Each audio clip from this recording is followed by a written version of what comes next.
कृपा सिंधु एव च पतितानां पावनेभ्यो वैष्णवेभ्यो नमो नमः।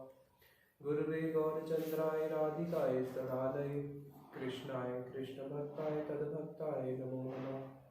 हरे कृष्णा कृष्णा कृष्णा हरे हरे, हरे राम राम राम हरे हरे। मेरे बैग में डायरी पड़ी थी, मेरी कॉपी है छोटी सी, दूसरी होगी। तो पिछले सैटरडे क्लास नहीं हो पाई थी, तो आज एक और है। आज हमने जो श्लोक लिया है भगवद गीता के 4th चैप्टर का 9th नंबर श्लोक है। इससे पहले हमने सुना था जिसे भगवान बोलते हैं यदा यदा ही धर्मस्य ग्लानिर्भवति भारत, कि जब जब धर्म की हानि होती है तब भगवान आते हैं। किस लिए आते हैं? धर्म संस्थापन अर्थाए, धर्म को स्थापन करने के लिए संभवामी युग युग में आते हैं। अब भगवान बता रहे हैं कि मैं कैसे आता हूँ। आता तो हूँ लेकिन कैसे आता हूँ। तो इस श्लोक में भगवान कह रहे हैं कि इस श्लोक को पीछे बोलेंगे आप सब लोग। जन्म करम च में दिव्यमेवं, जन्म करम च मे दिव्येवं, यो वेति तत्वता, यो वेति तत्वता, त्यक्त्वा देहं पुनर्जन्म, त्यक्त्वा देहं पुनर्जन्म, न एति मामेति सो अर्जुना, न एति मामेति सो अर्जुन। उसे भगवान कह रहे हैं जन्म कर्म च, मेरा जो जन्म है और मेरा जो कर्म है, च का मतलब है भी, मेरा जन्म भी और कर्म भी क्या है? दिव्यम एवं, वो सब दिव्य है। दिव्य है का मतलब है इस जगत का नहीं है, अलौकिक है, ट्रांसेंडेंटल है। और यो वेति तत्वता, जो इसको यो वेति, जो इसको जान लेता है। कैसे जान लेता है? तत्वता जान लेता है। तो उसको क्या होता है? फिर भगवान ने एक आशीर्वाद दिया, कह रहे हैं कि जो मेरे जन्म और कर्म को जान लेता है उसको क्या आशीर्वाद दे रहे हैं भगवान? त्यक्त्वा देहम, वो व्यक्ति जब अपने देह को त्याग करता है, त्यक्त्वा अपने देह को त्याग करता है, पुनर्जन्म, उसका पुनर्जन्म, न इति, उसका पुनर्जन्म नहीं थी, कभी भी नहीं होता। तो क्या होता है? माम एति सो अर्जुना, हे अर्जुन वो मुझे ही प्राप्त करता है। तो देखो भगवान कह रहे हैं कि जो मुझे तत्वता जान लेता है। अब ये देखते हैं कि भगवान को तत्वता कौन जान पाए। हम सबके जो पिता के भी जो मूल पिता है, जो सृष्टि करता है, वो है ब्रह्मा जी। क्या ब्रह्मा जी भगवान को जान पाए? नहीं। ब्रह्मा जी ने भी बोल दिया जानंती थे जानंतु, जो कहते हैं कि हम भगवान के उसको जानते हैं, वो जाने, लेकिन मैं तो आपको नहीं जानता। ब्रह्मा जी ने भी क्या किया, जब भगवान को देखा कि अपने सखाओं के साथ वो क्या कर रहे हैं, अपने सखाओं के साथ बाल्य लीलाएं कर रहे हैं, उन लीलाओं को देख के ब्रह्मा जी भी मोहित हो गए और ब्रह्मा जी को भी संदेह हो गया क्या यही कोई भगवान है। उसके बाद जो सती देवी है, सती देवी तो शिव जी की अर्धांगिनी है, क्या वो राम जी को जान पाई? वो भी राम जी को देख के मोहित हो गई, वो भी नहीं जान पाई। उसके बाद और तो कहना क्या, गरुड़ जी जो भगवान के अपने वाहन है, भगवान जिनके ऊपर बैठते हैं, हमने तो भगवान का साक्षात्कार किया नहीं है, वो भी जब राम जी को देख के लीला में वो भी संदेह में पड़ गए, क्या यही मेरे प्रभु राम है क्या? उनको भी संदेह हो गया। तो जब उनको भी भगवान के बारे में संदेह हो जाता है तो हम कैसे कह सकते हैं कि मैंने भगवान को जान लिया। इस जगत में हम आस्तिक किसको बोलते हैं? जो भगवान के बारे में, जो भगवान पे विश्वास करते हैं उसको बोलते हैं आस्तिक। लेकिन श्रीला भक्ति सिद्धांत सरस्वती ठाकुर प्रभुपाद जी कहते थे वो सब लोग आस्तिक नहीं है, वो आस्तिक का आभास है, आस्तिक का केवल आभास है। वास्तविक आस्तिक कौन है? वैष्णव, जिसको भगवान पे पूर्ण भरोसा है। क्योंकि कई बार देखने को मिलता है आस्तिक व्यक्ति भी डगमगा जाते हैं जब कुछ अनहोनी होती है, तो क्या भगवान है? तो वास्तविक में अब भगवान कह रहे हैं जो मुझे तत्वता जानता है। और भगवान का जन्म और कर्म कैसे है? दिव्य है। इसलिए जब भगवान का जन्म हुआ था, जब अभी वो गर्भ में स्तुति कर रहे हैं, जब भगवान देवकी के गर्भ में आए, तो देवकी के गर्भ में स्तुति करने के लिए सारे जितने भी देवी देवता हैं, ब्रह्मा जी, शिव जी, सारे देवी देवता मथुरा कारागृह में आते हैं देवकी के गर्भ में भगवान की स्तुति करने के लिए। जब वो घर में भगवान की स्तुति करते हैं तो सबसे पहले उन्होंने एक श्लोक बोला था, सत्यव्रतम सत्य परम त्रिसत्यम सत्यस्य योनि निहितम च सत्य सत्यस्य आत्मकम ऋतसत्य नेत्रम सत्यस्य आत्मकम ऋतसत्य नेत्रम सत्यस्य सत्यम ऋत सत्य नेत्रम सत्यस्य आत्मकम त्वम शरणम प्रपन्ना। कि हे प्रभु आप कैसे हैं? सत्य व्रतम, आपका जो व्रत है वो सत्य है। आपने व्रत लिया है कि मैं क्या करूंगा, दुष्टों का संहार करने आऊंगा और भक्तों की रक्षा करूंगा, तो आप सत्य व्रतम है, जो भी व्रत लेते हो उसको पूरा करते हो। सत्य व्रतम सत्य परम, आप ही परम सत्य हो। सत्य व्रतम सत्य परम सत्यस्य योनिम, कि आप जिस योनि के आश्रय लेके जन्म ले रहे हो, क्योंकि वो देवकी के गर्भ से जन्म ले रहे हैं, तो कह रहे हैं कि वो भी सत्य है, यानी कि जो भगवान के जो माता पिता है वो भी सत्य है। तो भगवान की हर वस्तु सत्य है। फिर आगे बताया त्रिसत्य की सत्यस्य योनि निहितम च सत्य सत्यस्य सत्यम ऋत सत्य नेत्रम, कि सत्य की प्रतिष्ठा भी आपसे ही हुई है, सत्य को प्रतिष्ठित करने वाले भी आप ही हो और आप ही एकमात्र सत्य काम हो। आपकी सारी लीलाएं कैसी हैं? आपकी सारी लीलाएं भी सत्य हैं, आपके भक्त भी सत्य हैं, क्योंकि अब लीला किसके साथ करते हैं? अपने भक्तों के साथ। आपका धाम भी सत्य है, आपकी हर वस्तु क्या है? सत्य सत्य सत्य सत्यस्य नामना, इसलिए आपका एक नाम भी है सत्य। तो यहाँ पे भगवान का जो जन्म है और भगवान का जो कर्म है, यानी कि भगवान की लीलाएं हैं, वो सब कैसी हैं? दिव्य है, ट्रांसेंडेंटल है, भौतिक नहीं है। लेकिन साथ ही में बताया कि भगवान की जो लीलाएं हैं दिव्य तो है, लेकिन वो नजर कैसी आती है? जैसे हम लोग करते हैं। इसलिए गुरुदेव बोलते थे, एक प्रोवर्ब है बाइबल में, God made man in his own image, कि भगवान ने जब इंसान को बनाया तो कैसे बनाया? बिल्कुल अपने अनुसार बनाया। और इसी का गुरुदेव एक उदाहरण देते थे, उर्दू में है वो, जो उनकी कुरान है उसने भी लिखा कि जो अल्लाह ने भगवान को बनाया अपनी रूह के, अपने स्वरूप के अनुसार बनाया। तो जो भगवान की जो लीलाएं हैं और जो इस जगत की जो चीजें हैं, देखने में दोनों एक जैसी नजर आती है, लेकिन बहुत अंतर है। इसके लिए प्रभुपाद जी उदाहरण देते थे कि एक है सोना और एक है साधारण सा मेटल। अब आपकी आंख में पट्टी है, कमरे में पूरा अंधकार है, तो सोने को भी अगर उठाओगे वो भी मेटल, दूसरा भी मेटल। अब दोनों में तो अंतर समझ में आता नहीं है, लेकिन बहुत अंतर है। दूसरा उदाहरण देते थे श्रील प्रभुपाद जी दूध का। एक व्यक्ति जिसने दूध पी के आया और उसके गांव वालों ने कभी दूध नहीं पिया। अब गांव वाले पूछ रहे, भाई दूध कैसा होता है? तो उसने पानी में चूना मिला के सफेद सफेद कर दिया, बोला भाई दूध तो ऐसा होता है। तो दूध का तो वही बता सकते हैं जिसने दूध पिया है, उसका तो और कोई सब्स्टिट्यूट है ही नहीं कि उसको समझाया जा सके। तो भगवान का जो जन्म है और जो कर्म है वो पूर्ण दिव्य है। इसलिए गर्भ स्तुति में जब देवता लोग आए तो उन्होंने आगे फिर क्या प्रार्थना करी? मत्स्याश कच्छप नरसिंह वरा हंस राजने विप्र विविदेशु कृत अवतारा, कि हे प्रभु पहले आप ही मत्स्य रूप में आए थे, मत्स्य अश्व कच्छप आप ही कश्यप रूप में आए थे, नरसिंह वरा हंसा आपने ही नरसिंह रूप धारण करा, आपने ही वरा रूप धारण करा और आपने ही हंस रूप भी धारण किया था। राजनीय राजा के रूप में आप रामचंद्र के रूप में आए थे। विप्र जब भगवान ने वरा रूप धारण किया, नहीं वामन रूप धारण किया, विप्र विविधेशु कृत अवतारा, हे प्रभु आपने तो अनेक अनेक अवतार लिए हैं और अब आप किसके रूप में आए हो? स्वयं कृष्ण, अब आप स्वयं अवतारी आए हो। एते च अंशा कला मुंसा कृष्णस्तु भगवान स्वयं। इसमें जो है ना एते च अंशा, च अंशा, उसके लिए हमारे जो मध्वाचार्य जी हैं जो हमारे संप्रदाय के मूल है, उन्होंने बोला च अंशा नहीं, वहां पे उन्होंने कर दिया स्व अंशा, कि आप लोग, आप इससे पहले जितने भी अवतार हुए हैं वो आपके अंश नहीं, आपके स्व अंश थे, यानी कि आप मूल अवतारी हैं। तो भगवान का, कृष्ण का जो जन्म है और वो कर्म है वो पूर्ण दिव्य है। और अगर कोई व्यक्ति भगवान के बृहद विष्णु पुराण में बताया कि अगर कोई भगवान श्री कृष्ण को मानता है कि नहीं नहीं वो तो आए थे, जन्म लिया और मर के चले गए, तो जो व्यक्ति कृष्ण को जन्म और उनकी लीलाओं को दिव्य नहीं मानता, उनको कैसा मानता है? हाँ कोई महापुरुष होंगे ज्यादा से ज्यादा, लेकिन वो भगवान तो नहीं थे, उनका भी मरना पड़ा। तो जो भगवान के प्रति पंच भौतिक बुद्धि रखता है, पंच भौतिक यानी कि जैसे हमारा शरीर किससे बना है? धरती जल अग्नि वायु आकाश, भगवान का इससे नहीं बना, इसलिए तो भगवान ने दावानल अग्नि पार कर ली, पूरी की पूरी दावानल पार कर ली। तो कह रहे हैं कि जो व्यक्ति भगवान के प्रति पंच भौतिक बुद्धि रखता है उसके सारे के सारे जो सत्कर्म है वो निष्फल हो जाते हैं। तो यानी कि जो मायावादी लोग हैं, जो भगवान के जन्म और कर्म को दिव्य नहीं मानते, भगवान के रूप को नित्य नहीं मानते, उनकी सारी की सारी क्रियाएं क्या होती है?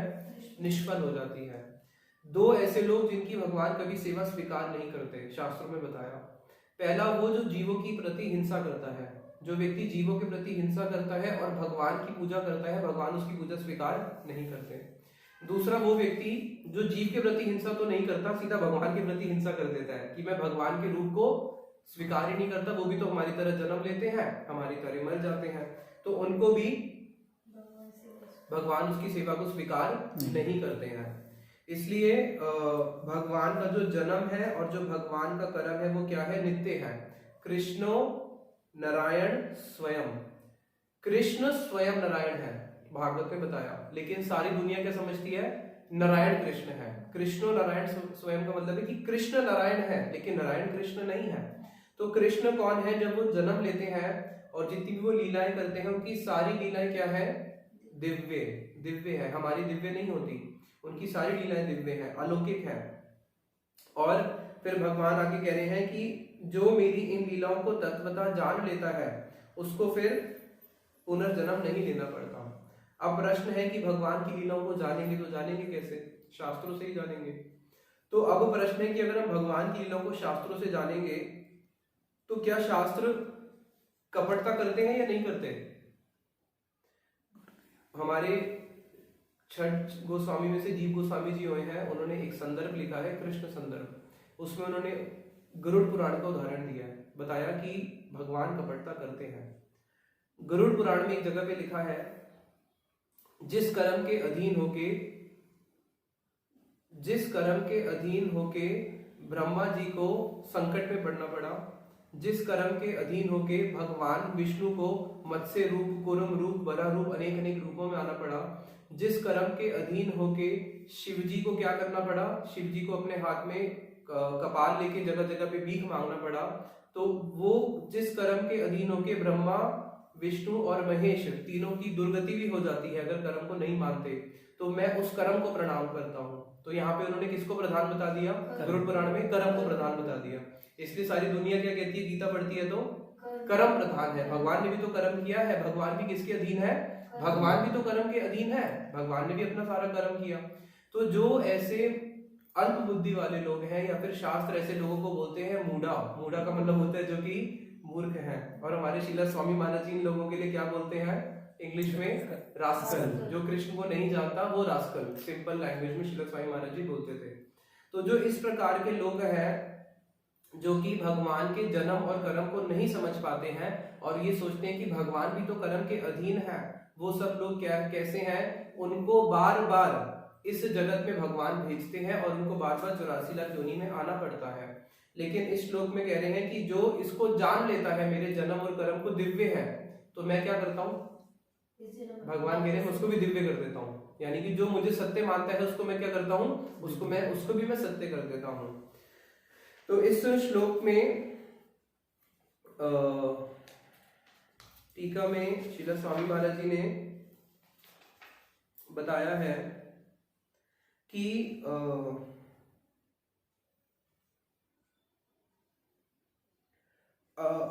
इसमें भगवान कह रहे हैं कि जो मुझे जानता है, तो इसका मतलब हमें प्रयास करना पड़ेगा भगवान को जानने के लिए। तो स्वामी महाराज जी इस श्लोक की टीका में लिखते हैं, अपनी कथा में बताते हैं कि हम लोग इस जगत में कुछ ना कुछ नॉलेज गैदर करने के लिए हमेशा भागते रहते हैं कि मुझे कुछ नॉलेज मिल जाए।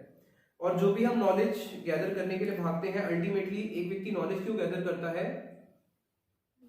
अपने वेलफेयर के लिए, कि मेरे को सुख मिल सके। लेकिन जब तक तुम कृष्ण को नहीं जानोगे, जब तक तुम कृष्ण को जानने का प्रयास नहीं करोगे, इस जगत के सारे लोग क्या कर रहे हैं? सुसाइड कर रहे हैं। शीला स्वामी महाराज जी बोलते हैं कि जब तक आप लोग प्रयास नहीं करेंगे कृष्ण को जानने का, तो आप क्या कर रहे हैं? सुसाइड कर रहे हैं। जानिया सुनिया विष खाइनु, कि मनुष्य जन्म पाइया राधा कृष्ण ना भजिया, जानिया सुनिया विष खाइनु, जान बूझ के विष पान कर लिया जिसने कृष्ण को जानने का प्रयास नहीं करा। क्योंकि हम लोग चाहते हैं कि अच्छी से अच्छी वस्तु को मैं जानूं, तो सबसे अच्छी वस्तु कौन है? भगवान, तो जब तक हम भगवान को नहीं जाने कि हमारा नॉलेज कैसा है, इम्परफेक्ट है। लेकिन जिस दिन हम भगवान को जान लेते हैं, और कैसे जान लेते हैं, जैसे भगवान है तत्वता। भगवान मिट्टी खाते हैं तो क्यों खाते हैं, माखन चोरी करते हैं तो क्यों करते हैं, गोपियों के वस्त्र चोरी किए तो क्यों किए, इतना बड़ा महाभारत का युद्ध करवा दिया तो क्यों करवा दिया। तो भगवान की जब तक हम उन सारी लीलाओं को नहीं जानेंगे, उन सारे लीलाओं के रहस्य को नहीं जानेंगे, तब तक हमारा तत्वता जानना नहीं होता। इस जगत में तो सबको पता है कि भगवान कृष्ण ने गीता बोली थी, सबको पता है कि उन्होंने गोवर्धन उठाया था, लेकिन वो जानना नहीं है। वो जानना कैसा होना चाहिए, तत्वता, यानी कि जानने के साथ मानना भी पड़ेगा। मैं अपने पिताजी को सम्मान बहुत देता हूँ, लेकिन मैं उनकी मानता नहीं हूँ, तो ये क्या सम्मान हुआ भाई, मानना तो पड़ेगा ना। तो यहाँ पे श्रील स्वामी महाराज जी बोलते हैं कि हम लोग स्पिरिचुअल सुसाइड कर रहे हैं सब, क्योंकि हम लोग कृष्ण को जानने के लिए कोई प्रयास नहीं करते हैं। और शास्त्र तो हमें केवल वार्न कर सकते हैं ना, कि आपको जानना चाहिए, ये सब करना चाहिए, हमें चेक नहीं कर सकते। भगवान ने हमें इंडिपेंडेंस दिया है। फिर आगे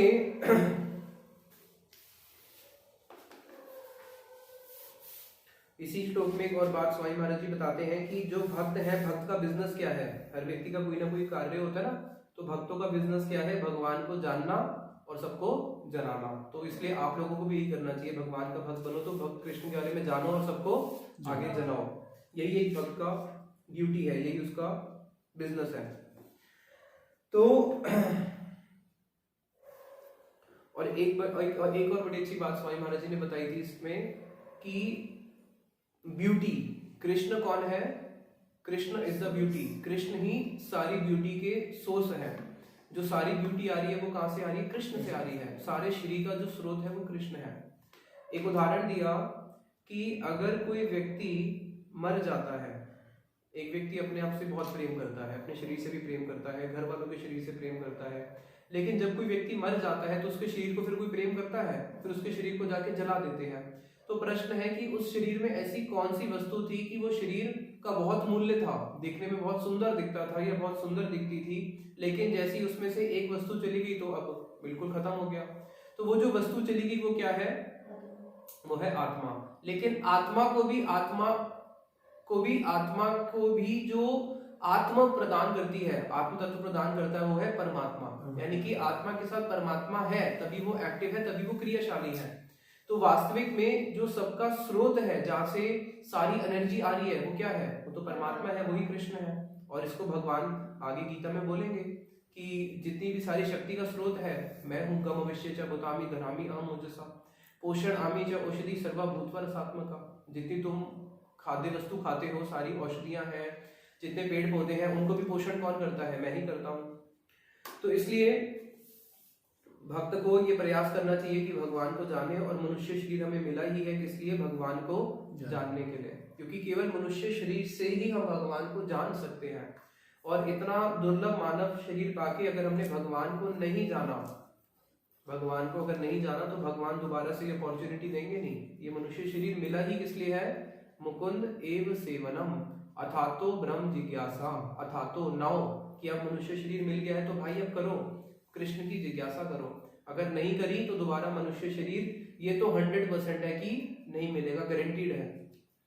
फिर आगे भगवान कहते हैं, आसक्ति भय तथा क्रोध से मुक्त होकर मुझ में पूर्णतया तन्मय होकर और मेरी शरण में आकर बहुत से व्यक्ति भूतकाल में मेरे ज्ञान से पवित्र हो चुके हैं। अब प्रश्न है कि प्रभु आप तो कह रहे हो कि आपको जानना चाहिए, तो क्या कोई प्रमाण है। मानो अर्जुन के मन में संदेह आ रहा है कि आपको तो जब ब्रह्मा जी नहीं जान पाए, सती जी नहीं जान पाए, गरुड़ नहीं जान पाए, इतने बड़े बड़े दिग्गज नहीं जान पाए, तो हम आपको कैसे जान लेंगे। तो भगवान आगे फिर इस चीज का प्रैक्टिकली बता रहे हैं, उदाहरण दे रहे हैं कि नहीं नहीं अर्जुन देखो, वितर राग भय क्रोधा, वितर मतलब होता है वित यानी कि छोड़ देना, क्या राग भय क्रोधा, तीन चीजें भगवान ने बोली है, क्या करो, राग, राग मतलब होता है किसी भी इस जगत के प्रति आसक्ति, भय, भय कब आता है, जब आसक्ति होती है किसी चीज से, जब आसक्ति होती है तभी तो भय होता है। अगर मेरे को अपनी गाड़ी से आसक्ति ही नहीं है तो मुझे किस चीज का भय है, घूमती है तो घूम जाए, मेरे को क्या फर्क पड़ता है। देखने को मिलता है किसी की अगर गाड़ी का इंश्योरेंस हो और इंश्योरेंस वैल्यू मिलती है ज्यादा और गाड़ी को बेचेगा तो पैसे मिलते हैं कम, अगर गाड़ी चोरी भी हो जाए तो कहते हैं अच्छा वो चोरी हो गया, इंश्योरेंस से तो ज्यादा पैसा मिलेगा। तो आसक्ति से ही भय होता है, आसक्ति नहीं है तो भय होगा नहीं। तो कह रहे हैं भगवान जिन्होंने 3 चीजें छोड़ दी, वितर राग भय क्रोधा, राग भय और क्रोध, इन तीनों चीजों को त्याग के मन मया माम उप आश्रिता, मन मया यानी कि पूर्णतया मुझ में क्या किया उन्होंने, माम उप आश्रिता, मेरा जिन्होंने आश्रिता यानी कि भगवान कृष्ण की आश्रय को ग्रहण किया। बहवो, हे अर्जुन एक नहीं बहवो, ऐसे बहुत सारे लोग हो चुके हैं पूर्व में।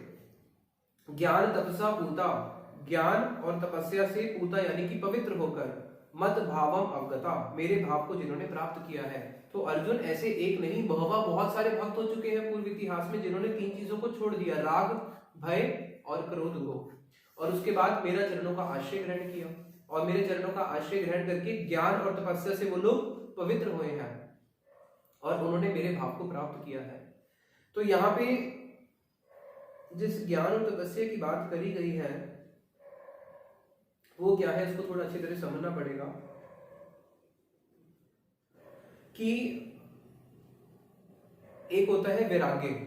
वैराग्य का मतलब है कि आपकी आसक्ति खत्म हो गई, जब आसक्ति खत्म हो गई तो भय और क्रोध का प्रश्न ही नहीं है।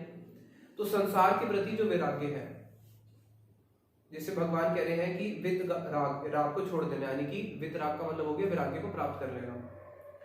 तो यहाँ पे भगवान कह रहे हैं कि जिसने वैराग्य को किया, मेरे चरणों का आश्रय किया, ऐसे बहुत सारे लोग हैं ज्ञान और तपस्या से पवित्र होकर मेरी भक्ति को प्राप्त किया है, मुझे प्राप्त किया है। तो यहाँ पे हमारे गुरुवर 2 बातें बताते हैं, एक है वैराग्य से भक्ति आना और दूसरा है भक्ति से वैराग्य आना। तो क्या अच्छा है, वैराग्य से भक्ति आना या भक्ति से वैराग्य आना? भक्ति से। भक्ति करते करते जो वैराग्य अपने आप उदित होता है वो होता है वास्तविक में उसको बोलते हैं, एक होता है फल्गु वैराग्य और एक होता है युक्त वैराग्य, उसको बोलते हैं युक्त वैराग्य। लेकिन अभी भक्ति नहीं आई है, कहीं किसी के साथ लड़ाई हो गई, घर पे बच्चों के साथ लड़ाई हो गई और वो पति बोलता है मैं अपना बैग उठा के चले जाऊंगा, चले जाता है, फिर शाम को वापस भी आ जाता है, बोलता है नहीं मैं तेरे लिए नहीं आया, मैं तो बच्चों की शक्ल के लिए आ गया। तो ये जो वैराग्य है ये सब वास्तविक वैराग्य नहीं है। या शमशान घाट में गए तब जाके वैराग्य आ गया, किसी ने धोखा दी थी तब वैराग्य आ गया, तो ये क्षणिक वैराग्य है, फल्गु वैराग्य इसको बोलते हैं। लेकिन जो कि युक्त वैराग्य है, जिसके अंदर हम हर चीज को भगवान से कनेक्ट करते हैं और एक जीव जो है भगवान से संबंध स्थापित हो चुका होता है, जो भक्ति के माध्यम से आता है, उसमें क्या होता है कि एक व्यक्ति को ऊंचा स्वाद मिल चुका होता है। जब किसी व्यक्ति को एक ऊंचा स्वाद मिल जाता है तो नीचे स्वाद की वस्तु अपने आप त्यज्य हो जाती है वो। तो वहां पे वो जो वैराग्य होता है जो जड़ भरत जी ने किया था, जिसमें उन्होंने क्या किया, जहु युवत एव मलवत उत्तम श्लोक लालसा, कि उनको भगवान की ऐसी लालसा जागी कि उसके लिए उन्होंने इस संसार को मल की तरह त्याग दिया। अब जो व्यक्ति संसार को मल की तरह त्यागेगा तो क्या कभी वो संसार की तरफ पुनः देखेगा? नहीं देखेगा। लेकिन अभी संसार को मल की तरह नहीं त्यागा। जब एक व्यक्ति सुबह मल त्यागता है तो उसकी कोई आसक्ति नहीं होती, वो खुश होता है कि हाँ भाई मल को मैंने त्याग दिया। तो जब तक हमें वो हायर टेस्ट नहीं मिलेगा भगवान के चरणों का, तब तक संपूर्ण वैराग्य होता नहीं है। तो इसलिए इस श्लोक में जो मूल बात है, माम उप आश्रिता, जब एक व्यक्ति भगवान के आश्रय ग्रहण करता है तो उसके प्रभाव से क्या होता है, उसका राग भय क्रोध सब छूटता रहता है, ज्ञान और तपस्या अपने आप ही आ जाती है। क्योंकि भागवत में भगवान ने बोला है कि ज्ञानम वैराग्यम च यद अहेतुकम, कि अगर कोई व्यक्ति वासुदेवम भगवती भक्ति योगा प्रोजिता, कि कोई व्यक्ति जब भगवान की भक्ति करना शुरू करता है, ज्ञानम वैराग्यम च यद अहेतुकम, ज्ञान और वैराग्य अपने आप आते हैं। तो ये हो गया कि जब आप भक्ति कर रहे हो, भक्ति के पीछे पीछे ज्ञान वैराग्य अपने आप आ गया। लेकिन अगर भक्ति को पीछे पटक दिया और केवल ज्ञान वैराग्य से भगवान को प्राप्त करने की चेष्टा करोगे तो भक्ति के बिना ज्ञान वैराग्य नहीं आ सकता। तो यहाँ पे भगवान ने एक बात करी है कि हमें प्रयास करना चाहिए, कि हमें राग को छोड़ने का प्रयास करना चाहिए। इसलिए भक्ति में आने के बाद कई बार हम भक्ति में इसलिए भी नहीं बढ़ पाते आगे, क्योंकि हम लोग इस राग के कारण फंस जाते हैं। ये जो राग है ये व्यक्ति को अंधा कर देता है। आसक्ति क्या करती है, एक व्यक्ति को अंधा बना देती है। और इसलिए देखने को मिलता है जगत में लोग जितने भी पाप करते हैं, अंधा मतलब क्या होता है, अंधा मतलब आंख वाला अंधा नहीं, जिसकी बुद्धि में कुछ समझ में नहीं आता वो भी तो अंधा। उसको समझाओ भाई ये पाप है, नहीं करना चाहिए, लेकिन वो राग में इतना पागल हो चुका होता है कि उसको और कोई बात समझ में नहीं आती। इसलिए बोलते हैं काम आतुरा नाम न भयम न लज्जा, ये एक सूत्र है। काम आतुरा नाम न भयम न लज्जा। जब एक व्यक्ति काम में आतुर हो जाता है तो उसको कोई भय नहीं लगता, शास्त्रों का भी उसको भय नहीं लगता, पुलिस का भी भय नहीं लगता, पुलिस के डंडे पड़ेंगे कोई भय नहीं लगता। लज्जा तो आती होगी, संसार के लोग कुछ बोलेंगे, कल को गलत काम किया, बताया, उसको लज्जा भी नहीं आती, निर्लज बन जाता है। कोई प्रॉब्लम? इसमें कोई कॉलिंग काट दो, व्हाट्सएप कॉल आ रही है, ठीक है, काट दो। कौन है? सनातन। काट दो।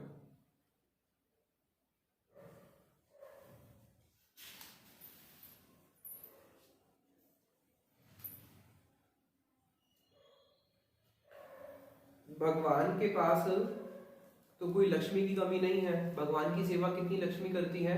संभ्रम से विमानम, की संभ्रम भाव से सेवा करती है। कितनी? लक्ष्मी सहस्र संभ्रम से, लाखों लाखों लक्ष्मी उनकी सेवा करती है। लेकिन तब भी भगवान क्या कहते हैं कि मुझे तुम पत्ता दे दो, पुष्प दे दो, एक फूल दे दो, कुछ नहीं तो जल दे दो। तो भगवान के पास तो किसी चीज की कमी नहीं है। लेकिन भगवान इस प्रकार से हमसे रेसिप्रोकेट करते हैं कि किसी प्रकार से इसका जो राग इस संसार में लगा हुआ है मेरा आश्रय ग्रहण कर ले और इसका ये राग मुझसे जुड़ जाए। तो वास्तविक में करना क्या है? जो राग इस संसार से जुड़ा हुआ है इसको भगवान से जोड़ना है। उसी के लिए ही भगवान ये पूरी गीता बोल रहे हैं। फिर आगे अब भगवान कहते हैं, अब यहाँ पे प्रश्न होता है कि हाँ प्रभु, आपके भक्तों ने बहुत सारे पूर्व में आपके आश्रय ग्रहण किया और आपका आश्रय ग्रहण करके आपके भाव को प्राप्त किया। तो प्रश्न है कि क्या सारे भक्तों ने एक ही परिमाण में आपको प्राप्त किया या अलग अलग कैटेगरी से प्राप्त किया? ये प्रश्न उठता है ना कि जितने भी भक्त थे क्या सब एक ही लेवल के थे? तो भगवान कह रहे हैं नहीं अर्जुन, सारे भक्त एक लेवल के नहीं होते हैं। भक्तों का भी क्या होता है? तारतम्य होता है। भक्तों का कैसा तारतम्य होता है? फिर अगले श्लोक में भगवान कहते हैं, ये यथा माम प्रपदन्ते, ये यथा माम प्रपद्यन्ते तामस तथा एव भजाम्य अहम, तामस तथा एव भजाम्य अहम, मम वर्तम अनुवर्तन्ते, मम वर्तम अनुवर्तन्ते, मनुष्या पार्थ सर्वशः, मनुष्या पार्थ सर्वशः। कि अर्जुन ऐसा नहीं है कि सब लोग एक ही परिमाण में शरणागत होते हैं। ये यथा माम प्रपदन्ते, जो जितने परिमाण में मेरे प्रपदन्ते मेरी शरण में आता है, ताम तथा एव भजाम्य अहम, अर्जुन मैं उतने ही परिमाण में मैं भी उनका भजन करता हूँ। जो जितने परिमाण में मेरा भजन कर रहा है मैं उतने ही परिमाण में उसका भी भजन करता हूँ। यानी कि जो जैसे मेरे पास शरणागत होता है मैं उसको उसी के अकॉर्डिंग ही रेसिप्रोकेट करता हूँ। मम वर्तम अनुवर्तन्ते, मनुष्य पार्थ सर्वशः, हे पार्थ इस जगत में जितने भी मनुष्य हैं सब क्या करते हैं? मेरा ही अनुगमन करते हैं। अब ये बहुत महत्वपूर्ण श्लोक है। इसमें भगवान कह रहे हैं कि जो जैसे मेरे पास शरणागत होता है उसके पास मैं वैसे ही रेसिप्रोकेट करता हूँ। तो यद्यपि इसके अंदर तो बहुत सारी कैटेगरीज हैं, शरणागति की बहुत सारी कैटेगरीज है, लेकिन इसको 3 मेन कैटेगरीज में बांट दिया। जो 3 मेन कैटेगरीज में बांटा वो कौन कौन सा बांटा? श्रीमद् भागवत में श्लोक आता है, वदंती तत् तत् विदस्तत्वम यज् ज्ञानम अद्वयम ब्रह्मात्मेति प्रमात्मेति भगवान इति शब्दते। कि अर्जुन देखो मैं 3 रूपों से प्रकाशित होता हूँ अपने भक्तों के आगे। ब्रह्म, एक ब्रह्म यानी कि जो भगवान कृष्ण के चरणों से जो एक अंग कांति निकलती है उसको बोलते हैं ब्रह्म ज्योति। जैसे अगर कोई हमारे आंख में एकदम तेज की टॉर्च मारे तो हमें लाइट दिखेगी बट टॉर्चमैन नहीं दिखेगा पीछे, बट पीछे टॉर्चमैन तो है ना। तो एक हो गया ब्रह्म, परमात्मा की जो हृदय के अंदर परमात्मा बैठे हैं, और तीसरा भगवान। जैसे स्वामी महाराज जी को उदाहरण देते थे एक पहाड़, अगर आप एक पहाड़ को बहुत दूर से देखोगे तो केवल एक पहाड़ दिखेगा, थोड़ा पास जाओगे तो उसमें हरियाली अनेक अनेक पेड़ दिखेंगे, थोड़ा और पास जाओगे तो पेड़ के अंदर फल भी दिखेंगे, वहां पे चिड़िया भी दिखेगी, चिड़िया का घोंसला भी दिखेगा और वहां पे लोग भी रहते होंगे, लेकिन दूर से पहाड़ पे लोग रहते हैं वो दिखता नहीं है। दूसरा उदाहरण देते हैं सूर्य का। अगर आप सूर्य को देखो तो सूर्य क्या नजर आता है? एक आग का गोला। थोड़ा पास जाओगे तो क्या दिखेगा? भाई नहीं है तो लोग है सूर्य। और पास चले जाओगे तो सूर्य देवता भी साक्षात दिख जाएंगे, जिसके अंदर वो रथ के ऊपर बैठ के इस पूरे ब्रह्मांड की परिक्रमा कर रहे हैं। तो उसी प्रकार से भगवान को भी 3 रूप से देख सकते हो। पहले तो केवल जैसे सूर्य को देख सकते हो एक ज्योति के रूप में, थोड़ा और आगे जाओगे तो परमात्मा के रूप में, अगर और पास क्लियर जाओगे तो साक्षात भगवान के रूप में।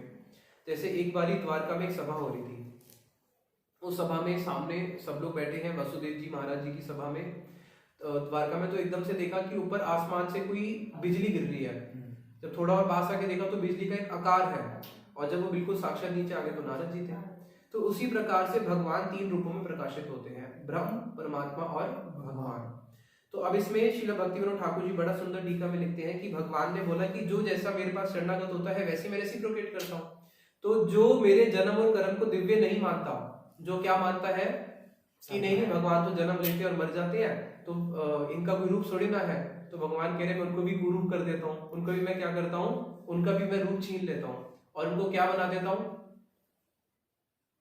रूप छीन लेता हूँ। का मतलब है कि उनको शरीर भी नहीं मिलता, इस जगत से भी गए 84 लाख योनि में तो नहीं मिलेगा, स्पिरिचुअल वर्ल्ड भी नहीं जा पाते, और बीच की जो ब्रह्म ज्योति है जो कि भगवान की अंक आती है, वहीं पे जाके केवल सुषुप्त अवस्था में सोए रहते हैं। तो उनको शरीर भी नहीं मिला, मुक्ति भी नहीं मिली, तो ये क्या हो गया, स्पिरिचुअल सुसाइड हो गया। लेकिन अब वो कोई सोचेगा चलो कुछ नहीं होता, स्पिरिचुअल सुसाइड हो गया, मैं वापस सुषुप्त अवस्था में सोया हूँ, लेकिन दुख से तो बच गया। ये बात तो ठीक है कि तुम दुख से बच गए, कि तुम्हें दुख नहीं है, आत्यांतिक की दुख निवृत्ति हो गई, आपके सारे दुख से निवृत्त हो गए, लेकिन सुख भी नहीं मिला। लेकिन ये जो आप दुख से बच गए ये भी हमेशा के लिए नहीं बचे, क्योंकि आपने भगवान के रूप को नहीं माना था। इसलिए क्या होगा, आरुह्य कृच्छ्रेण परम पदम ततो पतंती अनादित युष्मत् अग्रय। क्योंकि आपने भगवान के चरणों का अनादर किया था, तो वहां पे आपको ज्यादा देर सोने को नहीं मिलेगा, कुछ समय के बाद वहां से फिर आपको गिरना ही पड़ेगा। तो इसलिए जो भगवान के रूप को नहीं मानते, भगवान उनको भी क्या करते हैं, फिर उनको बिना शरीर के ही ब्रह्म ज्योति में वो लोग पड़े रहते हैं। फिर दूसरा बताया कि जो भगवान को परमात्मा के रूप में मानते हैं, तो भगवान कहते हैं ठीक है, जो ऐसे योगी लोग हैं जो मुझे परमात्मा के रूप में मानते हैं, तो उनको मैं परमात्मा के रूप में दर्शन दे देता हूँ, लेकिन वो मेरी लीलाओं में शामिल नहीं हो पाते, वो मेरे धाम और मेरे परिकर के दर्शन नहीं कर पाते। कैसे यशोदा मैया मेरा लालन ताड़न करती है, लालन भी करती है तो ताड़न भी करती है। कैसे सखा जो है मेरे साथ आपस में, सखाओं के साथ कृष्ण की जो सख्य लीलाएं हैं, सखा क्या करते हैं, कृष्ण के साथ खेलते हैं। कैसा खेलते हैं, जैसे इस जगत में देखने को मिलता है, लॉन्ग जंप होती है ना, तो सखा एक एक करके सब लोग यमुना का जो पुल है उसको पार करते हैं, छलांग मार मार के, कोई पार कर जाता है तो कोई यमुना में गिर जाता है। सखा लोग क्या करते हैं, जैसे हाई जंप होती है, पेड़ों के ऊपर जा जाके नीचे कूदते हैं। एक दूसरा सखा एक दूसरे का श्रृंगार करते हैं, और एक दूसरे का श्रृंगार करते हैं, गाते हैं, नाचते हैं।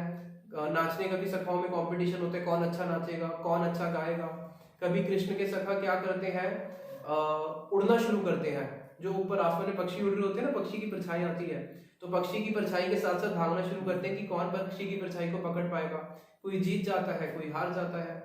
जब कृष्ण थक जाते हैं तो अपने सखाओं की गोदी में सो जाते हैं, कभी सखा थक जाता है तो वो कृष्ण की गोदी में सो जाता है। तो कृष्ण का जो ये अपने सखाओं के साथ आदान प्रदान है, इसमें मैं योगियों को नहीं देता। योगी तो मेरे को क्या मानता है, परमात्मा मानता है, तो परमात्मा को ना सुख से लेना देना है ना दुख से, परमात्मा न्यूट्रल है, तो मैं उनको परमात्मा रूप में दर्शन देता हूँ। और अर्जुन जो मेरे भक्त हैं, जो मुझे स्वीकार करते हैं, मेरे जन्म और मेरे कर्म को दिव्य मानते हैं, तो मैं क्या करता हूँ, उनको अपनी उस दिव्य लीला में स्वागत करता हूँ, और उनको भी मैं एक दिव्य शरीर प्रदान करता हूँ, जिससे वो मेरे जन्म और मेरे कर्म में मेरी सेवाएं कर सके। तो जहां जहां पे फिर मैं जन्म लेता हूँ, हर ब्रह्मांड में भगवान की लीला होती रहती है। अभी इस ब्रह्मांड में भगवान कृष्ण की लीला हुई, तो अभी किसी और ब्रह्मांड में हो रही है, फिर किसी और ब्रह्मांड में होगी। तो मैं ऐसे भक्तों को अपने साथ रख लेता हूँ, और उनका जन्म भी क्या कर देता हूँ, दिव्य। तो वो भी क्या करते हैं, मेरे साथ जहां जहां पे जन्म लेते हैं, उनका जन्म भी दिव्य होता है। इसलिए जो हमारे गुरु वर्ग हैं, शीला भक्ति वेदांत नारायण गोसाई महाराज जी, शीला भक्ति वेदांत स्वामी महाराज जी, शीला भक्ति प्रज्ञान केशव गोसाई महाराज, शीला भक्ति सिद्धांत सरस्वती ठाकुर प्रभुपाद, ये सब कौन है, भगवान के निज जन। भगवान इनको भेजते हैं तो इनका जन्म भी कैसा है, दिव्य, और इनका इस जगत से जाना भी क्या है, दिव्य। उनको इस जगत का कोई भी दुख स्पर्श नहीं करता, ना जन्म का दुख ना उनको मरण का, क्योंकि उनका जन्म मृत्यु होता ही नहीं है, उनका शरीर भी दिव्य होता है। फिर यहाँ पे भगवान ने बोल दिया कि मैं क्या करता हूँ, उसी के अनुसार रेसिप्रोकेट करता हूँ, जिस प्रकार से कोई मेरे पास शरणागत होता है। तो इसलिए भगवान सबकी प्रार्थनाएं नहीं सुनते। भगवान किसकी प्रार्थना सुनते हैं, शरणं शरणागति होई बेजहार, ताहार प्रार्थना सुने श्री नंद कुमार। जब कोई व्यक्ति शरणागत हो जाता है, उसी की ही प्रार्थना भगवान सुनते हैं। फिर आगे, और ये बात सत्य भी है कि कई लोग बोलते हैं ना कि किसी की भी पूजा करो सबको एक फल मिलेगा, तो ऐसा तो नहीं होता ना। जो लोग बोलते हैं किसी की पूजा करो एक फल मिलेगा, तो फिर हमें पढ़ाई करने के लिए क्यों भेजते हो? अनपढ़ रहेंगे तब एक ही फल मिल जाएगा। पढ़ाई में भी फिर साइंस है, कॉमर्स है, आर्ट्स है, कितना कुछ डिवीजन है। जैसा कार्य करोगे वैसा ही फल मिलता है। देवताओं की पूजा करोगे देवलोक में जाओगे, पितरों की करोगे पितृलोक में जाओगे। अब आगे ये बहुत महत्वपूर्ण श्लोक है, जिस श्लोक के कारण, इसको नहीं समझने के कारण हमारे सनातन धर्म की सबसे ज्यादा हानि हुई है। ये ऊपर वाला श्लोक है, देख रहे हैं उसमें, इसको आप लोग पीछे पीछे बोलेंगे। चतुर्वर्ण्यम मया सृष्टम, चातुर्वर्ण्यं मया सृष्टं गुणकरम विभागशः, गुणकर्म विभागशः तस्य कर्तारम अपि, तस्य कर्तारमपि मां विद्ये अकर्तारम अव्ययम, माम विद्य कर्तारम अव्ययम्। भगवान कह रहे हैं चतुर्वर्ण्यम, चतुर्वर्ण्यम, ये जो 4 वर्ण है इसका विभाग मया सृष्टम, मैंने इसका विभाग किया है। 4 वर्ण और 4 आश्रम कौन कौन से होते हैं? 4 वर्ण हो गए ब्राह्मण, क्षत्रिय, वैश्य और शूद्र। और 4 आश्रम कौन से हो गए? ब्रह्मचारी, गृहस्थ, वानप्रस्थ और फिर सन्यास। तो भगवान कह रहे हैं चतुर्वर्ण्यम, इन चारों वर्ण का मया सृष्टम, मैंने इसकी सृष्टि करी। वीडियो क्लियर नहीं है, कैमरे पे कोई आ रहा है कि वीडियो क्लियर नहीं है? मैसेज आया? मैसेज आ रहा था, ठीक है ठीक है। तो टाइम क्यों है? ठीक है। तो भगवान कह रहे हैं कि चतुर्वर्ण्य मया सृष्टम, मैंने सृष्टि करी है। किसकी? इन 4 वर्ण की। ये जो 4 वर्ण है भगवान कह रहे हैं इसकी सृष्टि मैंने करी है गुण कर्म विभागशः। लेकिन कैसे करी है? मैंने इसकी सृष्टि तो करी है गुण कर्म विभागशः, मैंने इसको बांटा है गुण और कर्मों के अनुसार। कैसे बांटा है? गुण और कर्मों। भगवान ने जन्म के अनुसार नहीं बांटा। यहाँ पे भगवान ये नहीं बोल रहे जन्म विभागशः। भगवान कह रहे हैं कि मैंने ये जो ब्राह्मण, क्षत्रिय, वैश्य, शूद्र बनाए हैं, ये मैंने कैसे बनाए हैं? गुणों और कर्मों के अनुसार।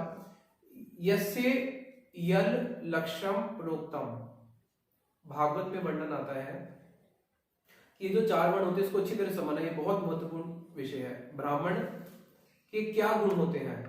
ब्राह्मण के गुण होते हैं, वो दयावान होता है, क्षमाशील होता है, गंभीर होता है, सबसे मैत्री रखता है, अजात शत्रु होता है, किसी को अपना शत्रु नहीं मानता, निर्मत सर होता है, किसी के साथ मत्सरता नहीं करता, मित भूख होता है, उसको खाने के लिए लोलुप नहीं होता, यानी कि कम में ही संतुष्ट हो जाता है। ये ब्राह्मणों के गुण हैं। उसी प्रकार से क्षत्रिय, वैश्य और शूद्र, इन सब के गुण होते हैं। तो श्रीमद् भागवत में चारों के गुण बताए, 7वें स्कंद में आता है। फिर नारद जी ने जब चारों के गुण बताए, फिर आगे क्या बोला? यस्य यल लक्षणम प्रोक्तम पुंसो वर्ण अभिव्यंजकम, कि आपको जिसके अंदर जैसे गुण दिखते हैं उसको वैसा ही मान लेना। यद अन्यत्र अपि दृश्येत तत् तेनेन विनिदिश्येत, अगर कोई ब्राह्मण का पुत्र है लेकिन उसके अंदर ब्राह्मण के गुण नहीं है, उसके अंदर कौन से गुण है? शूद्र के गुण है, तो उसको क्या समझना? उसको शूद्र समझना। और शूद्र का कोई पुत्र है जिसके अंदर ब्राह्मण के गुण है, तो उसको ब्राह्मण समझना। तो भगवान कह रहे हैं कि मैंने इसकी सृष्टि तो करी है, लेकिन किसके अनुसार? गुण और कर्मों के अनुसार। तो अब श्रीला भक्ति सिद्धांत सरस्वती ठाकुर प्रभुपाद जी, उन्होंने इस चीज के ऊपर बहुत जोर दिया। श्रीला भक्ति सिद्धांत सरस्वती ठाकुर प्रभुपाद जी का जन्म ब्राह्मण कुल में नहीं हुआ, लेकिन उनके बहुत सारे ऐसे शिष्य थे जो ब्राह्मण थे। जब श्रीला प्रभुपाद जी वृंदावन दर्शन करने के लिए आए, तो वृंदावन में जो हमारे सप्त मंदिर है, राधा मदन मोहन, राधा गोविंद, राधा गोपीनाथ, इन सप्त के सप्त मंदिरों ने अपने कपाट बंद कर लिए कि हम प्रभुपाद जी को दर्शन करने नहीं देंगे, क्योंकि ये कैसे है? इनका ब्राह्मण कुल में तो जन्म नहीं हुआ, किसी अन्य कुल में जन्म हुआ है और ब्राह्मणों के गुरु बने हुए हैं, ब्राह्मणों को दीक्षा देते हैं। सब लोगों ने अपने कपाट बंद कर लिए। तो प्रभुपाद जी के कुछ ऐसे शिष्य थे जो ब्राह्मणों के अंदर भी क्या होते हैं? ब्राह्मणों के अंदर भी ग्रेड्स होते हैं। द्विवेदी, जिसने 2 वेद पढ़े हैं, त्रिवेदी 3 वेद पढ़ने वाला, चतुर्वेदी 4 वेद पढ़ने वाला, उपाध्याय, महाउपाध्याय, ऐसे में ग्रेड्स होते हैं। तो उनके जो ऐसे ब्राह्मण शिष्य थे जो कि बहुत उच्च कुल के थे, और ये जो 7 मंदिर है जो हमारे सप्त देवालय हैं वृंदावन के, इनके जो गोस्वामी लोग हैं, ये जो ब्राह्मण कुल के हैं, इनका ब्राह्मण कुल छोटा है, उतना ऊंचा नहीं है। तो प्रभुपाद जी के कुछ ऐसे शिष्य, जैसे भक्ति रक्षक श्रीधर गोस्वामी महाराज जी थे, भक्ति प्रमोद पुरी गोस्वामी महाराज जी थे, ये लोग जब उन ब्राह्मणों के पास आए और उन्होंने आपस में शास्त्रार्थ किया कि ये तुमने जो मंदिर के द्वार बंद किए हैं प्रभुपाद जी के लिए, क्या ये उचित है? तो वहां पे उन्होंने एक बात बोली कि हम लोग तुमसे बहुत ऊंचे ब्राह्मण हैं, हमारी जो ब्राह्मण जाति है तुम्हारी ब्राह्मण जाति से बहुत ऊंची है। हमारी ब्राह्मण जाति तुम्हारी नीच ब्राह्मण जाति के ऊपर मुतती थी, यानी कि उसके ऊपर पेशाब करती थी। तुम्हारे ब्राह्मण की कोई लड़की अगर हमारे ब्राह्मण घर में आती थी शादी करने के लिए, हम उसको पहले से रिजेक्ट कर देते थे कि तुम छोटे ब्राह्मण के लोग हो, हम तुम्हारी लड़की से शादी नहीं करेंगे। जब हम लोग इतने उच्च कुल के ब्राह्मण के होने के बाद हम लोगों ने अपना जो सर है श्रील प्रभुपाद जी के चरणों में दे दिया, तो तुम्हें शर्म नहीं आती कि इतने बड़े ग्रेट पर्सनैलिटी के लिए तुम अपना मंदिर का द्वार बंद करते हो? तुम जानते हो प्रभुपाद जी कौन है? तो वहां पे उन्होंने प्रभुपाद जी के बड़े सुंदर सुंदर विचार बताए शास्त्रों से। क्या बताया कि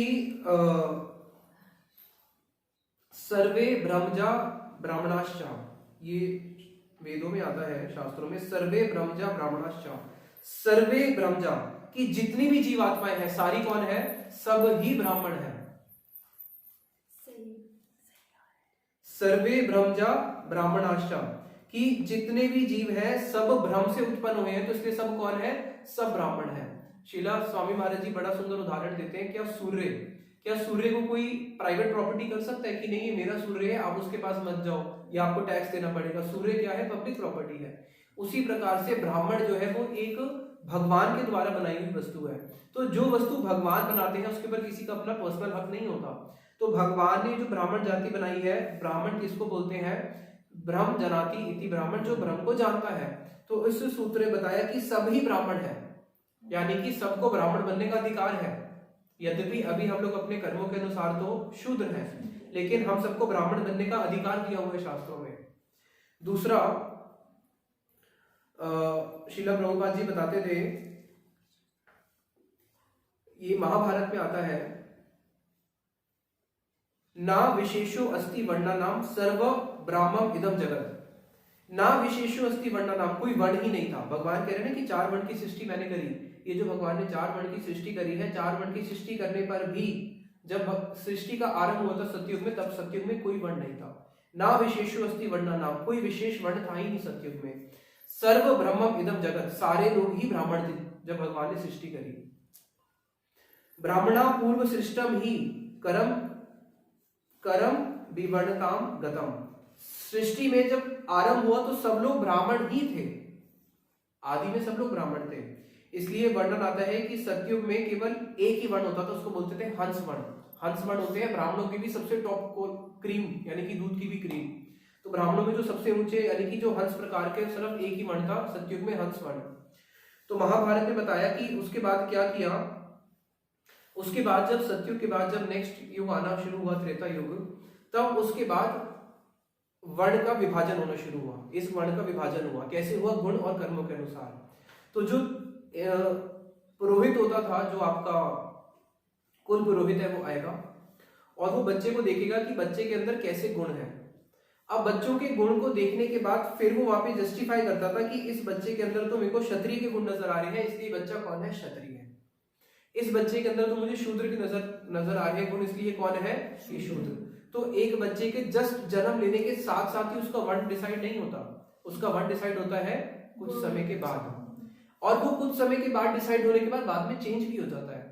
इसलिए भागवत में एक श्रील प्रभुपाद जी उपाख्यान बताते थे, श्रीमद् भागवतम का है और श्रीमद् भागवतम प्रमाणिक ग्रंथ है।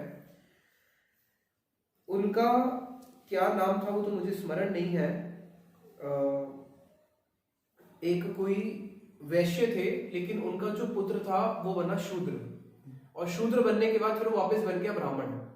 वैश्य का पुत्र हुआ शूद्र, और शूद्र के बाद फिर वो बन गया ब्राह्मण। तो वहां पे प्रभुपाद जी बोलते थे कि एक व्यक्ति का वर्ण क्या होता है वो भी बदल जाता है, उसके गुण और कर्मों के अनुसार वर्ण भी चेंज होता है।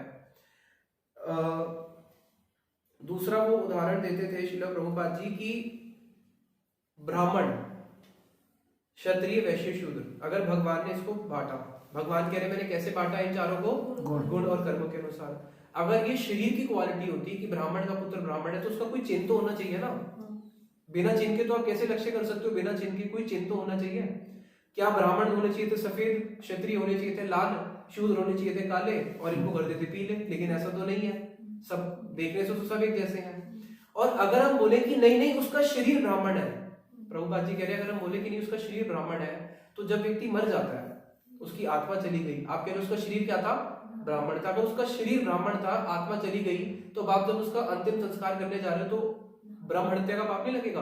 ब्राह्मण को मारने से क्या पाप लगता है? ब्रह्म हत्या का। तो अगर वो ब्राह्मण था, अगर उसकी आत्मा चली भी गई, तो उसके शरीर को तो आपको जलाना नहीं चाहिए, आपको तो ब्रह्म हत्या का पाप लगेगा।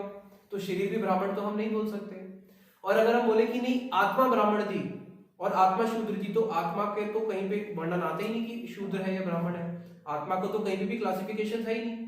आत्मा को तो एक ही रूप में माना गया कि वो भगवान की क्या है, विभिन्न अंश है, उसमें तो कोई ऐसी क्लासिफिकेशन है ही नहीं। तो फिर क्लासिफिकेशन कहां पे हो रही है? शरीर के बेस पे हो नहीं सकती, आत्मा के हो नहीं सकती, तो बीच में क्या बचा?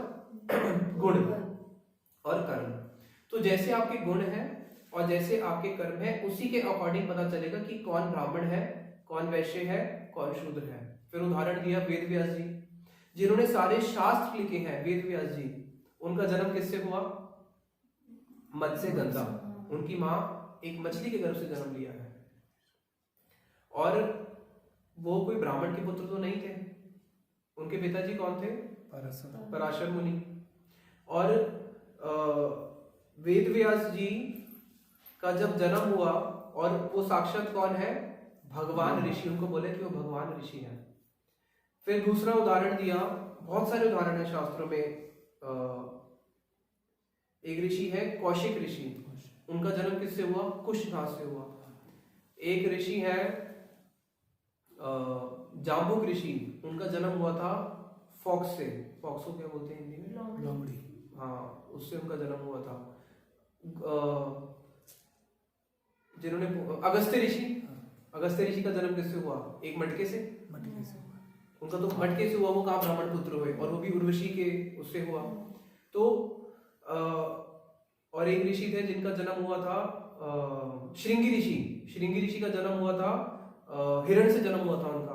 तो इतने सारे पूर्व में ऐसे ऐसे ऋषि हुए हैं इनका, जिनका उससे हुआ था, दीमक से जन्म हुआ था। एक ऋषि थे, क्या नाम था उनका?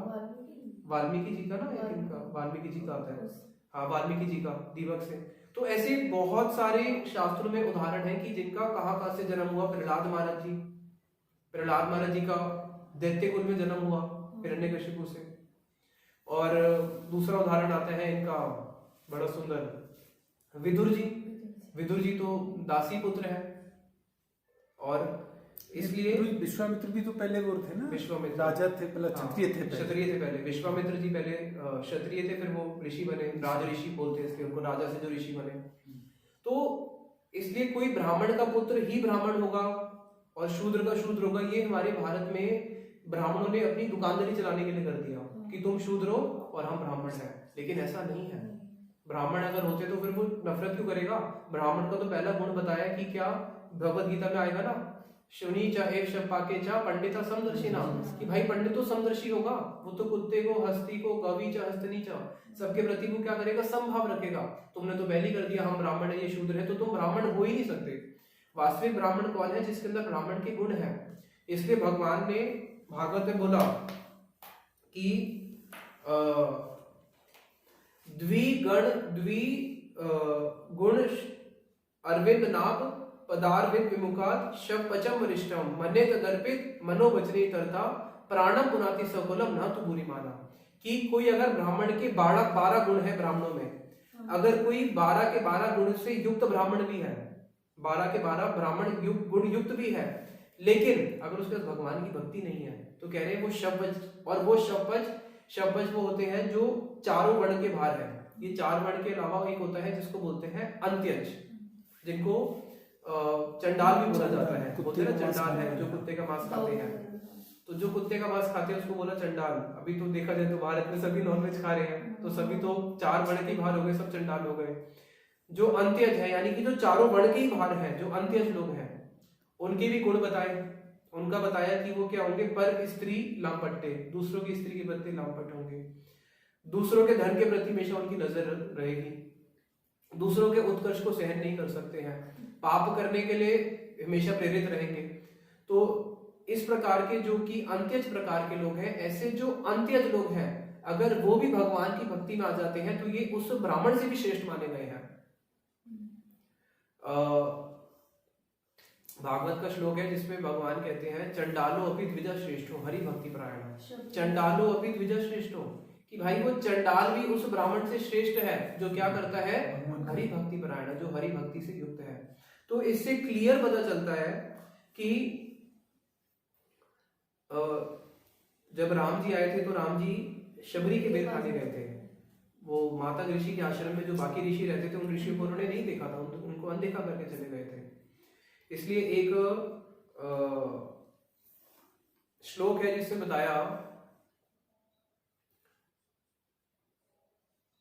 ब्राह्मणों के अंदर भी अनेक प्रकार के ब्राह्मण होते हैं। एक होता है वेद पाठ पढ़ने वाला, एक होता है यज्ञ करने वाला, फिर एक होता है आराधना करने वाला, ऐसे उनमें वो होते हैं। तो उनके जो ब्राह्मणों के क्रम है उसमें बताते हैं क्या श्लोक है बड़ा सुंदर कि ब्राह्मणा नाम सहस्रेभ्या सत्रयाजी विशिष्यते।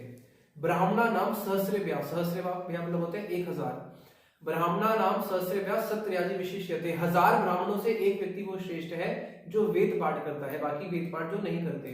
ब्राह्मणा नाम सहस्रेभ्या सत्रयाजी विशिष्यते, सत्रयाजी सहस्रेभ्या सर्व वेदांत पारगा। और उनसे भी श्रेष्ठ वो है जो कि सर्व वेदांत पारगा, जो सारे वेदों में प्रतिष्ठित हो चुका है, सारे वेदों को जानता है। ऐसे हजारों से वो श्रेष्ठ है। यानी कि जो सर्व वेदों को जानता है वो नॉर्मल 1000 × 1000 यानी कि ऐसे 1,00,000 ब्राह्मणों से वो श्रेष्ठ है। सर्व वेदांत पारगा सत्रयाजी विशिष्यते। उसके बाद फिर ऐसे 1000 से भी वो श्रेष्ठ है जो उसको अच्छी तरह आचरण करता है। फिर ऐसे 1000 से भी वो श्रेष्ठ है विष्णु भक्ति, जो विष्णु भक्त है। तो एक विष्णु भक्त को कितने ब्राह्मणों से श्रेष्ठ बता दिया, 1000 × 1000 × 1000। 1000 के आगे 3 जीरो लगा दो, कितना हो गया, नहीं 1000 के आगे 6 जीरो लगा दो, तो कितने करोड़ हो जाएगा। तो इतने करोड़ ब्राह्मणों से भी श्रेष्ठ किसको बता दिया, एकांत एको विशिष्ट, जो एकांतिक रूप से कृष्ण की भक्ति करता है। तो इसलिए ऐसे शास्त्रों में बहुत सारे प्रमाण हैं जो इस चीज को प्रतिष्ठित करते हैं कि भगवान ने इस चीज को बोल दिया कि 4 वर्ण की सृष्टि मैंने करी है, लेकिन किसके अनुसार करी है, गुण और कर्म के अनुसार करी है। अब आगे भगवान क्या कह रहे हैं, तस्य कर्तारम अपि, कि करने पर भी मैं किसी वर्ण और आश्रम में नहीं आता। क्योंकि कई लोग बोलते हैं कि देखो भाई भगवान तो गोप कुल में आए थे, तो भगवान क्या गोप हो गए। अगर भगवान वरा रूप धारण करके आ रहे हैं तो उसके लिए छोड़ दें कि भगवान वरा सुअर के उसमें उसको पूजा करोगे, या अगर भगवान खंबे में से पैदा हो रहे हैं तो छोड़ दें कि सब लोग घर में खंबे की पूजा करेंगे, खंबा भगवान का पिता हो गए। तो भगवान कह रहे हैं कि मैं किसी वर्ण की सृष्टि करने पर भी, और उस वर्ण में अगर मैं आता भी हूं, जैसे भगवान जब सतयुग में आते हैं तो वो ब्रह्मचारी आश्रम को पालन करते हैं, उसके बाद फिर गृहस्थ आश्रम को पालन करते हैं, फिर वानप्रस्थ को, और फिर कलयुग में संन्यास आश्रम को भगवान पालन करते हैं। लेकिन करने पर भी भगवान किसी आश्रम के अधीन नहीं है। और अगर भगवान किसी ब्राह्मण क्षत्रिय वैश्य किसी के घर में जन्म भी लेते हैं, कलयुग में भगवान ने ब्राह्मण कुल में जन्म लिया, महाप्रभु ने, श्रीमन भगवान कृष्ण ने गोपकुल में जन्म लिया था, लेकिन भगवान उसकी सृष्टि करते हैं, लेकिन भगवान किसी वर्ण और आश्रम में नहीं है, भगवान इससे परे है। तस्य कर्तव्य माम विद्ये अकर्तरम अव्ययम। तो मुझे तब भी जानो कि मैं उसका कर्ता नहीं हूं, क्योंकि भगवान कुछ कार्य करने पर भी बोल देते हैं कि मैं करता नहीं हूं। कार्य सब भगवान ने किया, लेकिन कर्तापन का जो अभिमान होता है, हम लोग उस अभिमान के कारण फंस जाते हैं। तो भगवान के अंदर ये सब होने पर भी लास्ट में क्या है, वैराग्य। भगवान के जो 6 गुण है, छठा गुण क्या है, भगवान का वैराग्य। तो भगवान ये सब करने पर भी, सारी सृष्टि करने पर भी इससे भगवान लिप्त नहीं होते हैं, भगवान इससे अलग है। तो ये आज हमारे बहुत महत्वपूर्ण श्लोक था कि वास्तविक ब्राह्मण कौन है, वास्तविक क्षत्रिय कौन है, वैश्य कौन है और शूद्र कौन है। और भगवान का जो जन्म है और वो कर्म है, वो किसी भी वर्ण या कुल में जन्म लेने से पर भी भगवान उसके अंदर नहीं है। भगवान का जन्म कर्म क्या है, दिव्य है। तो जब एक व्यक्ति के मन में ये अभिलाषा आती है कि हाँ मैं भगवान कृष्ण की लीलाओं को जानना चाहता हूं, जब ये अभिलाषा, केवल ये अभिलाषा भी उसने जाना नहीं है, केवल अगर कोई इस अभिलाषा को ही प्रकट करता है तो इससे ही भगवान इतने प्रसन्न हो जाते हैं कि भगवान फिर व्यवस्था बनाते हैं कि तू मुझे जानना चाहता है, मैं आया क्यों इस जगत में, तुझे जनाने के लिए तो आया हूं। तो अब जब भगवान किसी के हृदय में ये लालच देखते हैं कि मुझे जानना चाहता है, तो भगवान बड़े प्रसन्न होते हैं और फिर फटाफट अपने भक्त को बोलते हैं कि जल्दी जाओ उसके पास, उसके मन में इच्छा है मुझे जानना चाहते हो और जाके उसको मुझे जना दो। तो इसलिए भगवान को वो ही जान सकता है जिसको वो जनाना चाहते हैं। तो इसलिए हम लोग भगवत गीता एक ही बहुत हमारा महत्वपूर्ण ग्रंथ है जिसमें भगवान ने अपने आप को जानने की विधि बताई है।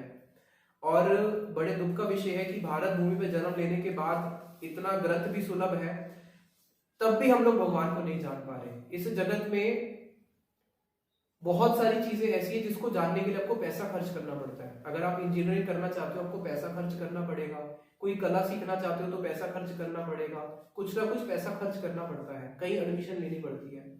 लेकिन जिसको भारत भूमि पे जन्म मिला है वो ये नहीं बोल सकता कि मुझे भगवान को जानने की अपॉर्चुनिटी नहीं मिली। भगवान को जानने की अपॉर्चुनिटी हर गली मोहल्ले में आपको कहीं ना कहीं किसी रूप में मिल ही जाएगी। अभी तो इंटरनेट के माध्यम से भी बहुत सुलभ हो गया है। तो भगवान ने सारे प्रकार से द्वार खोल के रखा है, शास्त्रों को प्रकट करते हैं, साधु को भेजते हैं बीच बीच में, कभी खुद भी आ जाते हैं, किस लिए कि लोग मुझे जाने। और यही हमारा जीवन का परम कर्तव्य है, टू नो कृष्णा, कि हम किसी प्रकार से कृष्ण को जान लें। और जब तक हमने कृष्ण को नहीं जाना, इस पूरे जगत को अगर जान भी गए, पूरे जगत के को जान के करोगे क्या? पूरे जगत को जानने के बाद भी सब जीरो है। और अगर जिसने कृष्ण को जान लिया उसने सब कुछ जान लिया। यस्मिन् विद्यते सर्वम् एवं विद्यतम् भवति। जिसने कृष्ण को जान लिया उसने सब कुछ जान लिया। और जिसने कृष्ण को नहीं जाना, पूरे जगत को अगर जान भी लिया तो उसने कुछ भी नहीं जाना। इसलिए हमें क्या करना है? मूल को पकड़ना है, कृष्ण को जानना है। और अभी हमारी जो नेक्स्ट क्लास होगी उसके बाद हमारा ये चैप्टर शेष हो जाएगा, 4th चैप्टर। फिर आफ्टर नेक्स्ट क्लास यानी कि नेक्स्ट सैटरडे को हमारी क्लास है। उसके बाद जो मंडे आएगा, यानी कि नेक्स्ट सैटरडे को हमारी क्लास है, संडे को आप लोग प्रिपेयर कर लेना। फिर जो मंडे आएगा, मंडे को हम लोग टेस्ट लेंगे। अब तक जितनी क्लासेस हो चुकी है। और संडे को यानी कि सैटरडे को हमारी क्लास हो जाएगी, मंडे को टेस्ट होगा, जो बीच में एक दिन बचा संडे को हम लोग क्या करेंगे, जो अभी तक हमारी 17 क्लासेस हो चुकी हैं, इन सारी की सारी 17 क्लासेस का हम आपको 2 घंटे में समरी क्लास देंगे। यानी कि नेक्स्ट सैटरडे की क्लास के बाद संडे को आपको समरी क्लास दी जाएगी। उस समरी क्लास के अंदर अब तक जितनी भी हमारी क्लासेस हुई हैं, अगर आपने कुछ मिस करी है या अगर आप उसको रिवाइज करना चाहते हैं, तो वो 2 घंटे की लगभग अप्रोक्सीमेटली समरी क्लास होगी। तो वो समरी क्लास आपको हेल्प करेगी कि अगर जो मंडे वाला टेस्ट है, अगर आप मान लीजिए समय नहीं है, रिवाइज नहीं भी कर पा रहे, अगर आप संडे का वो 2 घंटे का समरी क्लास अटेंड कर लोगे तो मंडे वाले टेस्ट में पास तो हो ही जाओगे। और अगर पहले वाली सारी क्लासेस अच्छी तरह किसी को स्मरण है तो वो अच्छे नंबर भी लेके आ सकता है। और हम लोगों ने एक और नया सिस्टम ऐड किया है कि सैटरडे को क्लास होती है, उसके बाद 6 दिन सब लोग गायब हो जाते हैं। तो हम चाहते हैं कि आप लोग कुछ भगवान की सेवा करें। तो आप लोगों को भगवान की सेवा से जोड़ने के लिए हम लोगों ने every Wednesday activity session start किया है, जिसमें हम लोग एवरी वेडनेसडे वही रात को 8:30 से 9:30 कोई ना कोई एक्टिविटी किया करेंगे। तो अभी की जो एक्टिविटी है, हमारे गुरुदेव का सेंटेनियल आ रहा है, पास में है, तो अभी हमने 5 दिन गुरुदेव के विषय में कथाएं सब भक्तों से सुनी थी। और इस संडे को भी हम लोग 8:30 से 9:30 जूम पे गुरुदेव के विषय में कथा सुनेंगे। तो इस वेडनेसडे को भी हम लोग गुरुदेव के विषय में ही चर्चा करेंगे एक्टिविटी डे में। और आप लोगों ने अभी तक जितना गुरुदेव के विषय में सुना है, अपना पुष्पांजलि या तो लिखित, ऑडियो या वीडियो के रूप में, जो हमने व्हाट्सएप नंबर आपको ग्रुप में शेयर कर देंगे, जिसपे आपको भेजना है। उसके बाद हम लोग फिर नेक्स्ट वेडनेसडे ऑनवर्ड्स बहुत सुंदर सुंदर एक्टिविटीज लेके आए हैं आप लोगों के लिए, जो आपको कृष्ण भक्ति में बहुत हेल्प करेंगी और आप अपने आप को कृष्ण की सेवा करते हुए बहुत क्लोजनेस फील कर पाओगे कि हाँ, मैं कृष्ण की कोई सेवा करी है, हृदय प्रसन्नता होगी। बहुत सारी एक्टिविटीज, बहुत सारे भक्तों की सुझाव से हम लोग लेके आ रहे हैं आपके पास। और एक और मैसेज था कि जो टेस्ट है आप लोग अच्छी तरह देना, क्योंकि टेस्ट के बाद सारे ग्रुप्स फिर चेंज होने वाले हैं। जो हमने 5 ग्रुप्स बनाए थे वो सारे चेंज हो जाएंगे। जो टेस्ट में बहुत एक्टिव रहेंगे, जिनके बहुत अच्छे नंबर आएंगे, उनको हम एक ग्रुप में डाल देंगे। जो टेस्ट में थोड़ा कम परफॉर्म करेंगे उनको दूसरे ग्रुप में डाल देंगे। और जो टेस्ट देंगे ही नहीं, उनके लिए तो सारे काउंसलर्स भी फिर अपना टाइम इतना प्रयास करते हैं, वो चाहते हैं कि आप लोग गीता सुने और जाने, लेकिन अब 4 महीने होने वाले हैं, कई लोगों ने कुछ क्लासेस भी नहीं सुनी है, तो फिर काउंसलर्स उनके ऊपर बिल्कुल भी अपना समय नहीं दे पाएंगे, क्योंकि कुछ ग्रुप्स तो बहुत एक्टिव है और कुछ ग्रुप्स में कुछ एक्टिविटीज नहीं है। तो अभी जो लोग एक्टिव लोग हैं उनको एक्टिव ग्रुप में डाल देंगे, जो स्लीपिंग लोग हैं उनको स्लीपिंग ग्रुप में डाल देंगे कि जब आप उठोगे तो उठोगे। अभी जो उठ चुके हैं उनको तो आगे भगवत धाम की ओर जाना है ना, स्पीड से भागना है, तो उनके चक्कर में बेचारे वो धीरे ना हो जाए। तो इसलिए आप लोग टेस्ट के लिए अच्छी तरह तैयारी कीजिएगा। निताई गौर प्रेमानंदे हरि हरि बोल। वांछा कल्पतरुभ्यश्च कृपा सिन्धुभ्येव च पतितानां पावनेभ्यो वैष्णवेभ्यो नमो नमः। कैसे होगा प्रभु जी? क्रॉस का बटन है ना, क्रॉस कहाँ है? Are you sure you want to stop? Share करना देखो संदेह हो जाता है क्योंकि